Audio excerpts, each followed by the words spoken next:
future is corporate, so let's fix it. Many of you might get an uncomfortable feeling when you think of yourself as corporate, as working for the man. I do too. The image that corporates normally bring up is bureaucratic, thoughtless zombies stepping over the dead bodies to get to the profits. There's something just a little negative, even about the word corporate. But there's a reason for that. Just given a few headlines. Proliferation of fake news, mis-selling of financial products, financial advice, mishandling of personal data, not taking care with the environment, using forced or child labor, treating employees as unfortunate collateral damage during the pandemic. Like it or not, with a 100-year lifespan and the increasing trend of changing jobs every 3 to 5 years, the likelihood is high that at some point you will work for a corporate. Even the startup route doesn't get you out of this future. A successful startup is bought by a large corporate or becomes a large corporate. Amazon, Google, Facebook, cute little startups not so long ago. So no matter what route you take, your future is probably corporate. This is why you have a critical role to play to change this negative into a positive. For over 25 years, I've worked in and with large corporates around the world. Today, I sit on boards of some large corporates. Now you're thinking I'm part of the problem. But even just 10 years ago, you were unlikely to see me in a boardroom.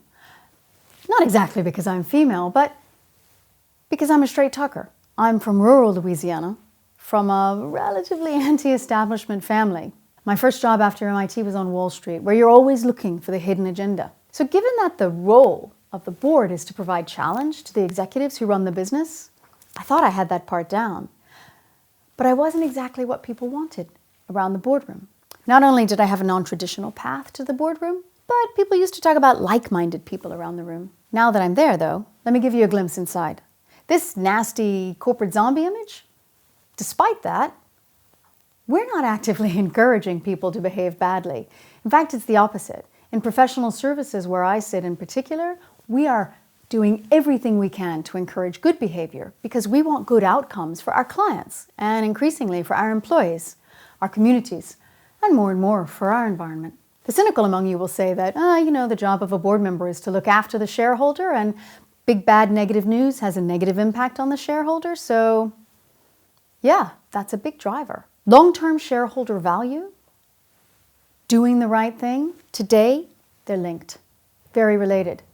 And surprise, most of us around the table, as far as I can tell, have values. We actually want to do the right thing. Now, I'm also an associate fellow at Oxford University, where I have the unbelievable privilege of lecturing to hundreds of university students from around the world every year. This gives me a unique perspective. Not only can I see from the top of these big organizations, but I have real insight into the mindset of the new hire. What constantly inspires me is their huge energy and passion for purpose, for having a voice at the table, for wanting to change the world. And when I think about these big, nasty corporate headlines, they're more than just headlines.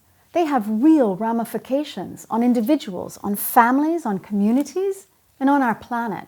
So if some of many of these corporate events are that obvious, we have to ask ourselves, didn't anyone else see it?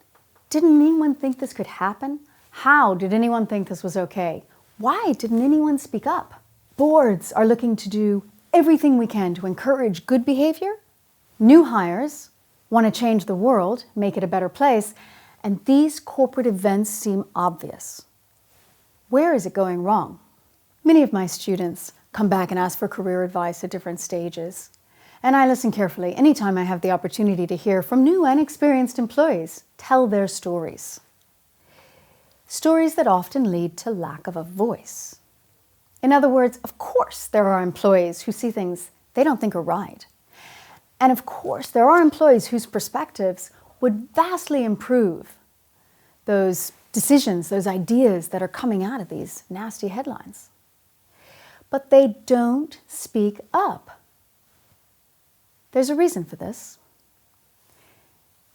Many employees don't feel they've been given a voice, even when they see something really wrong, even when the people at the top really want to do the right thing, even when they start off with huge passion, purpose, wanting engagement and impact. Many employees feel they fall victim to the perception and sometimes the reality of negative consequences if you aren't a yes man or woman. They sadly conclude that actually it's just a job, so they just do what they're told. In contrast, in the boardroom, having a voice, particularly a different voice, is incredibly important, increasingly important. Part of our job is to challenge the executives on their ideas, their decisions, to help make them more robust. And the idea of what it means to do the right thing, that's evolving too, particularly what it means to do the right thing at board level. So we're on a journey here. It takes time for these things to trickle down through the organization, even great organizations that seem to be ahead of the curve. And look, let's be honest, even at board level, we all have more work to do. But the board only gets a helicopter view of the world. We can't see every decision, every idea that comes out of a corporate. This is why the idea of the yes man culture needs to die. Important decisions are made at every level of the organization. So we need to leverage the ideas, the perspectives, the thoughts, the visions of these amazing people we've hired, of every one of them. We need to stop any more of these negative headlines from happening, but we also need to do more of the right thing. Boards that want to do the right thing, they are important because nobody really wants to work for a nasty zombie organization. While we have influence on the culture, though, we don't own the culture around you. You do. There's a point when everyone eventually has the power to take action on this yes man culture. It's just about seniority. From the point that a new hire, a new intern, a new analyst is hired into your team after you, through to when you have one or more people reporting to you, you have the power to do something. I'm not talking violent revolution or insurrection. I'm just asking you to take ownership of the culture around you and give your team a voice. Many of you might think you already do this. You're a nice person, right? People love working with you. But you can't ignore the power of just a little more seniority than the next person. Perception or reality. The more people that report to you, the bigger your team becomes, the warier and warier people are of speaking up. Now, I've just had a really funny conversation with a very senior person in a really large organization. He had just moved location. And he wanted to get his new direct reports all into the same room. They could meet, big conference room. It was going to be socially distanced, safe. He announced it on the team chat one day. Everybody said, great idea, can't wait.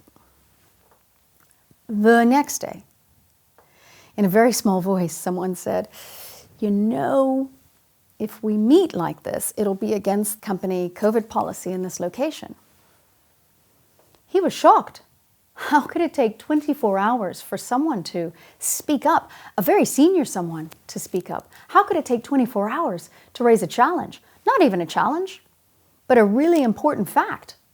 Because going against company policy could have real ramifications. Then he wondered, how many times had he walked into a room and said, I've got a great idea, and nobody raised any real challenge at all? Giving your team a voice is not easy. People are complex, and it's more than just listening. It's about actively encouraging people that are junior to you to put their thoughts, their ideas, their views, their perspectives on the table, in particular in relation to your ideas and your decisions. In much the same way you already feel you can do with them. You will be astonished at what you learn from the people who work for you. You will be astonished at how much they know, how different their views are, what their vision is. When you give your team a voice, you make your voice stronger, more informed, more interesting, more robust, more thoughtful. How can one person change some of these headlines? The fact is that with this long career ahead of all of us, there is very likely a point where you will see something that is wrong. that makes you uncomfortable. Given the severity of some of these headlines, your silence could be deadly. So when you give your team a voice, you empower not just your team, but yourself to start to say things like, these emission numbers don't look right, or I'm not comfortable with the labor policies of that supplier over there. We need to investigate. Or I'm just not comfortable with what I'm seeing. Can we talk about it, please? You help stop more headlines, but you also have a positive impact. Given everything we've been through in this pandemic, doesn't it feel like this is the point to be the change? We're all busy talking about whether we go into the office or not, but we need to be talking, do we have a voice or not? Do we have an impact or not? Boards know that culture is super important. Culture leads to behavior, leads to outcomes, leads to headlines. But while we have an influence, we do not own this element of the culture around you. The choice is yours to use your power, your influence. This is your call to action. If our future is corporate, let's fix it. Let's make it a good one.